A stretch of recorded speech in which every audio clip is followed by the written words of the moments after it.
Students, हम biochemistry discuss कर रहे हैं। हमारी क्लास में जो टॉपिक चल रहा है तो इसमें हम देखते हैं अभी कार्बोहाइड्रेट्स। तो कार्बोहाइड्रेट्स क्या होते हैं? वो कंपाउंड जो कार्बन, हाइड्रोजन और ऑक्सीजन से मिलकर बनते हैं और इनका जो रेशो होता है वो होता है 1:2:1, यानी कि कार्बन का 1 मोल होगा अगर तो हाइड्रोजन के इसके डबल होंगे, CnH2nOn। For examples, all sugars, starches, cellulose and chitin carbohydrates are used for energy storage and structures. Basically जो कार्बोहाइड्रेट्स होते हैं वो एनर्जी के लिए हमारी बॉडी को सबसे ज़्यादा एनर्जी प्रोवाइड करने के काम आते हैं। तो इनकी जो कैलोरीफिक वैल्यू है वो 4.1 है, 4.1 पर ग्राम। इसका अगर हम देखें एक्स्ट्रा नॉलेज के लिए हम देख सकते हैं कि जो कैलोरीज होती है वो किस तरह से होती है कि कैलोरी क्या होती है। A calorie is the amount of heat required to raise 1 gram of water 1 degree Celsius. A kilocalorie is the amount of heat required to raise 1 kilogram of water 1 degree Celsius and 1 gram of water 1000 degree Celsius. तो ये आपके लिए extra की तरह से ये है, मतलब आप इसको देख सकते हैं कि कैलोरीज होती क्या है। तो हम देखते हैं कि जो सिंपल शुगर्स होते हैं यानी कार्बोहाइड्रेट्स हैं उनकी स्ट्रक्चर कैसे होती है। The simplest class of carbohydrates are monosaccharides. जो सिंपलेस्ट शुगर्स होते हैं उनको मोनोसेकेराइड्स बोलते हैं और उनमें नंबर ऑफ कार्बन्स होते हैं 3 to 6। Simple sugars exist in different form and can be drawn in different ways, यानी इनको अलग अलग तरीके से बनाया जा सकता है। The 6 carbon sugars all have the same chemical formula C6H12O6। They differ in the placement of functional group CO and OH, यानी कार्बन और ऑक्सीजन के बीच में double bond and hydroxyl OH group के बीच में जो OH होता है वहाँ पे सिंगल बॉन्ड आएगा। तो इनमें आइसोमेरिज्म और स्टीरियो आइसोमेरिज्म भी मिलती है। हमने केमिस्ट्री में भी इस टॉपिक को देखा था कि ऐसे कंपाउंड्स जिनकी मॉलिक्यूलर स्ट्रक्चर तो डिफरेंट होती है बट मॉलिक्यूलर फॉर्मूला सेम होता है तो वो आइसोमर्स होते हैं। तो जो मोस्ट ऑफ द मोनोसेकेराइड्स हैं वो आइसोमेरिज्म को शो करते हैं। तो इसमें हम देख सकते हैं monosaccharides are the building blocks of more complex carbohydrates which are combination of 2 monosaccharides. तो क्या होते हैं जो कॉम्बिनेशन करते हैं वो होते हैं डाइसेकेराइड्स। जब एक से ज़्यादा मोनोसेकेराइड्स मॉलिक्यूल मिल जाते हैं तो डाइसेकेराइड का फॉर्म करते हैं। Many of the larger biological molecules are build by combining smaller molecules. जैसा कि मैंने पहले भी बताया कि जब 2 छोटे मॉलिक्यूल्स मिलते हैं तो वे एक लार्जर मॉलिक्यूल को फॉर्म करते हैं जिसको डाइसेकेराइड बोलते हैं। इसके बाद आते हैं हमारे 3rd नंबर पे पॉलीसेकेराइड। पॉलीसेकेराइड जैसे कि हमने भी पढ़ा है मोनोसेकेराइड तो सिंगल यूनिट होते हैं शुगर्स की और डाइसेकेराइड में 2 से ज़्यादा मॉलिक्यूल मिलते हैं। लेकिन पॉलीसेकेराइड्स में जब वो चेन काफ़ी ज़्यादा लंबी होती है, बहुत ज़्यादा रिपीटिंग सब यूनिट्स होती है, तब वो पॉलीसेकेराइड्स या पॉलीमर्स बनाते हैं। Polymers are long chain molecule with repeating sub units. इसके एग्जांपल में आता है स्टार्च और सेलुलोज। सेलुलोज भी इसका एग्जांपल है। सेलुलोज जो होता है वो मोस्ट अबंडेंट एलिमेंट होता है अर्थ पे और वो भी एक पॉलीसेकेराइड का एग्जांपल है। तो इसके अलावा starches are polymer of glucose. Starches are used for each glucose molecule is an energy rich molecule, क्योंकि जब एनर्जी मिलती है तो स्टार्च भी किसके लिए यूज होता है? For energy. तो amylose is an unbranch chain and is produced by plants. Amylopectin is branched and also produced by plants. Glycogen is highly branched and produced by animals. यहाँ पे वो पॉलीसेकेराइड्स दिए हुए हैं जो एनिमल्स और प्लांट्स के द्वारा अलग अलग इन डिफरेंट वेज बनाए जाते हैं। जैसे कि एमाइलोज है, एमाइलोज जो है प्लांट्स के अंदर प्रोड्यूस होता है जबकि ग्लाइकोजन एनिमल्स के अंदर सॉरी। तो इसके बाद स्टार्च और सेलुलोज हम इसके बारे में डिस्कशन कर चुके हैं। फिर नेक्स्ट देखते हैं काइटिन। काइटिन भी एक कार्बोहाइड्रेट ही होता है और ये इनडाइजेस्टिबल होता है और आपने इसके बारे में पढ़ा ही होगा। काइटिन सबसे ज़्यादा कहाँ पे मिलता है?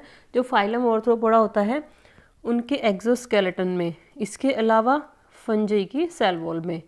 तो ये अगर इसके ऊपर क्वेश्चन अगर बनता है कि एनिमल्स में और प्लांट्स में, क्योंकि फंजी को प्लांटी किंगडम में रखा हुआ है तो इनमें कौन सा एक ऐसा एलिमेंट है, ऐसा पॉलीसेकेराइड है जो उन दोनों में मिलता है? तो काइटिन है, जो cell wall of fungi and exoskeleton of arthropods दोनों में मिलता है।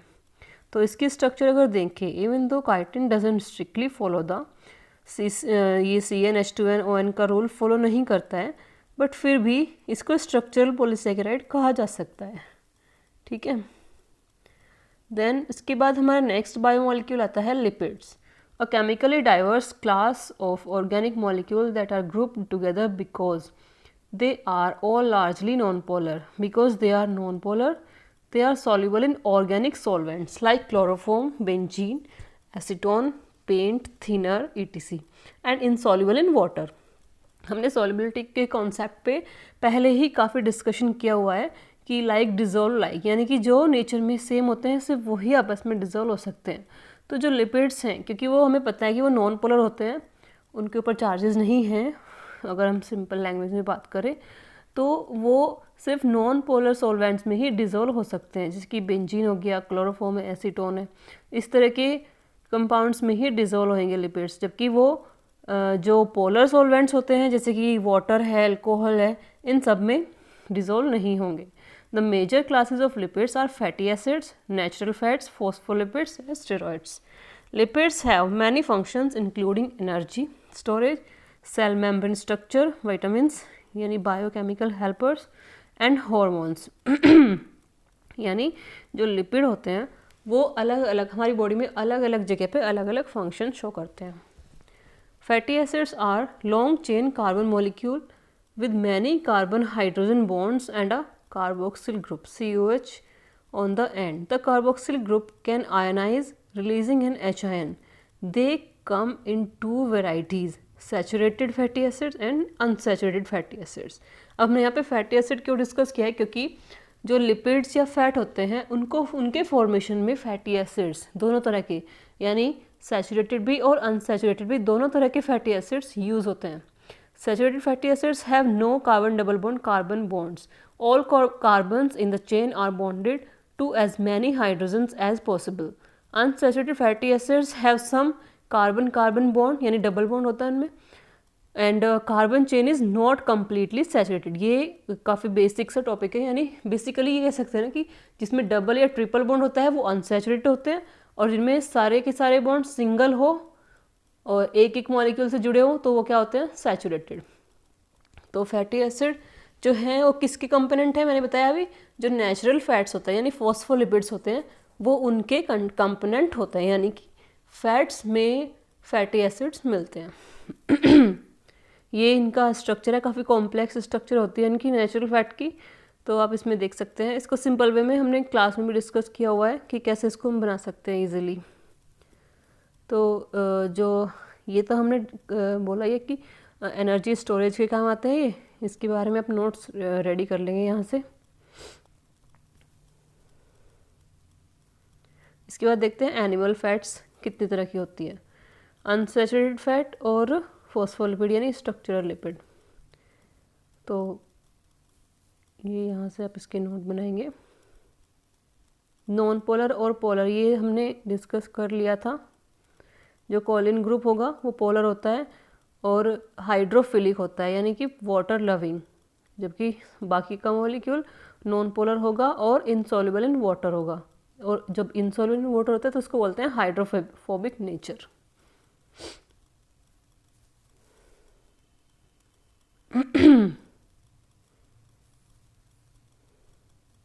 इसके बाद हम देखते हैं प्रोटीन्स।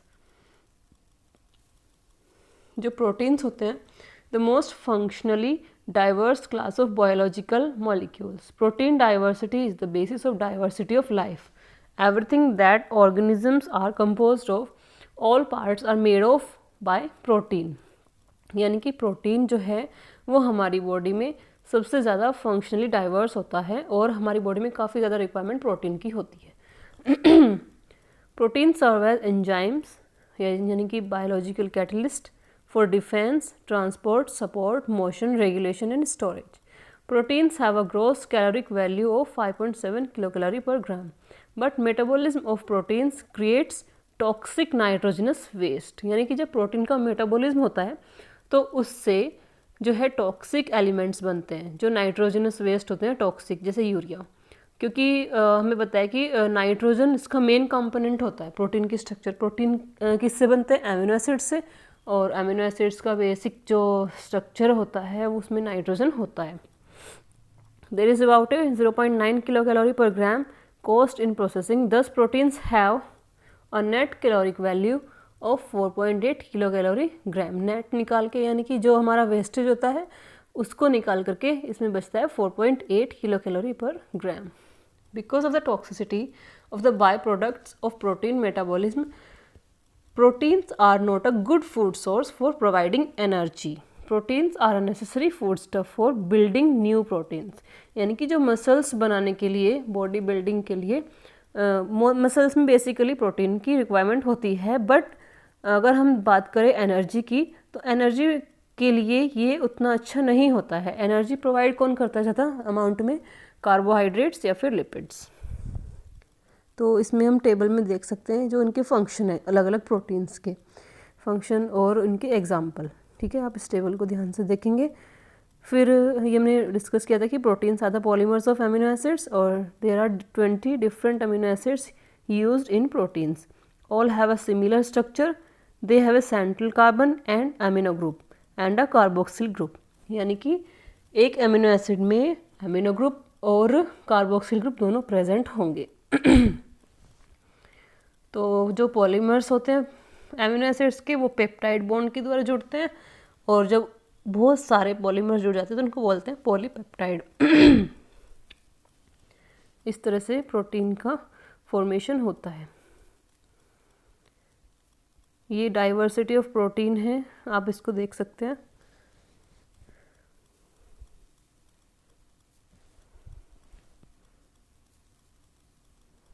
इसके बाद आता है प्रोटीन की configuration.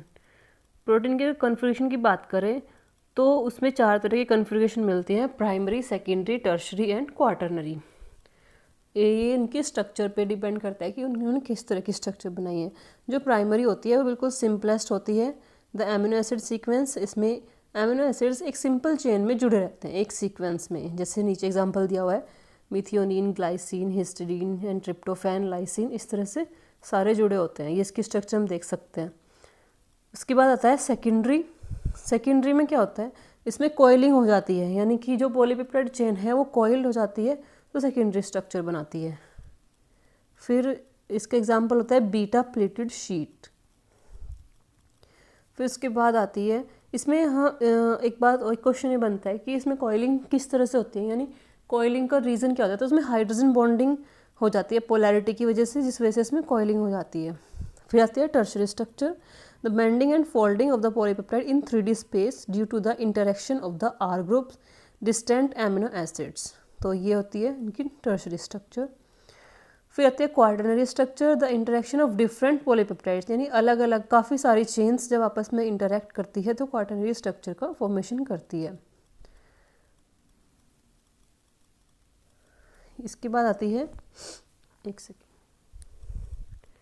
Motives and domains, other components of structure within a protein. ये प्रोटीन के अंदर ही एक स्ट्रक्चर होती है, ये थोड़ा सा अलग से नोट बना के लिखना है। मोटिव्स होते हैं super secondary structure, channels and grooves formed by associate of pleats and helix. And domains होते हैं regions of local tertiary structure along the length of a protein that have different functions. Protein structural diversity is responsible for the functional diversity of protein, यानी कि जितनी तरह की उनकी structure होती है उतनी ही तरह के उनके फंक्शंस होते हैं प्रोटीन के। तो इस तरह से हम देखेंगे folding and unfolding of protein. यहाँ पे हीमोग्लोबिन की स्ट्रक्चर दिखाई गई है एग्जाम्पल के लिए, तो इसमें हम देख सकते हैं क्वाटरनरी स्ट्रक्चर के लिए इसमें अलग अलग चेन्स जुड़ी रहती है, alpha chains and beta chains इनको बोलते हैं। इसमें 4 चेन्स होती हैं, 2 अल्फा एंड 2 बीटा, और बीच में इनके होता है हीम ग्रुप। हीमोग्लोबिन का स्ट्रक्चर है एग्जाम्पल्स में आता है क्वाटरनरी के। इसके बाद हमारा नेक्स्ट टॉपिक आता है न्यूक्लिक एसिड। इसके लिए हम नेक्स्ट क्लास में डिस्कस करेंगे। तब तक के लिए आप प्रोटीन तक ही अपना नोट कीजिएगा। Thank you.